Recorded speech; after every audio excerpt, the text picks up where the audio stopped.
వినాయక చవితి సందర్భంగా ఎన్జిఓ కాలనీలో మరి 10వ వార్షికోత్సవానికి ఇవాళ మరి అందరం నేను నాతో పాటు జిల్లా అధ్యక్షుడు రవీంద్రనాథ్ రెడ్డి గారు, మేయర్ సురేష్ బాబు గారు, అంజద్ బాషా గారు అందరం మరి ఇవాళ ఈ వార్షికోత్సవానికి అటెండ్ కావడం జరిగింది. మరి వినాయక చవితి సందర్భంగా దాదాపు కడప నగరంలోనే కాకుండా రాయలసీమ జిల్లాల్లోనే అతిపెద్ద వినాయక స్వామి విగ్రహం ఇక్కడ ఏర్పాటు చేశారు.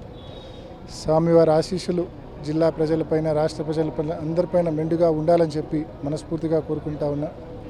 రాష్ట్రం అన్ని రకాలుగా సుభిక్షంగా ఉండాలని మనస్ఫూర్తిగా మరి స్వామివారిని కోరుకుంటా ఉన్నా. అదేవిధంగా మరి ప్రజలందరికీ కూడా, జిల్లా ప్రజలందరికీ కూడా వినాయక చవితి శుభాకాంక్షలు తెలియజేస్తూ ఉన్నా. మరి నిమజ్జనాలకు వెళ్ళే వాళ్ళందరూ కూడా అత్యంత జాగ్రత్తగా మరి ఆ కార్యక్రమాల్లో పాల్గొనమని చెప్పి కోరుతా ఉన్నా.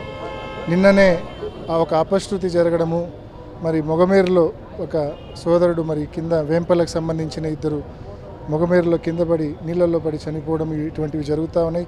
అత్యంత జాగ్రత్తగా నిమజ్జనానికి వెళ్ళినప్పుడు ప్రతి ఒక్కరు కూడా తీసుకోవాల్సిన జాగ్రత్తలు తీసుకొని మరి సేఫ్గా నిమజ్జనం కంప్లీట్ చేసి మళ్ళీ వచ్చే విధంగా మరి ప్రతి ఒక్కరు కూడా జాగ్రత్తలు తీసుకోవాల్సిందిగా మనవి చేసుకుంటా ఉన్నాం.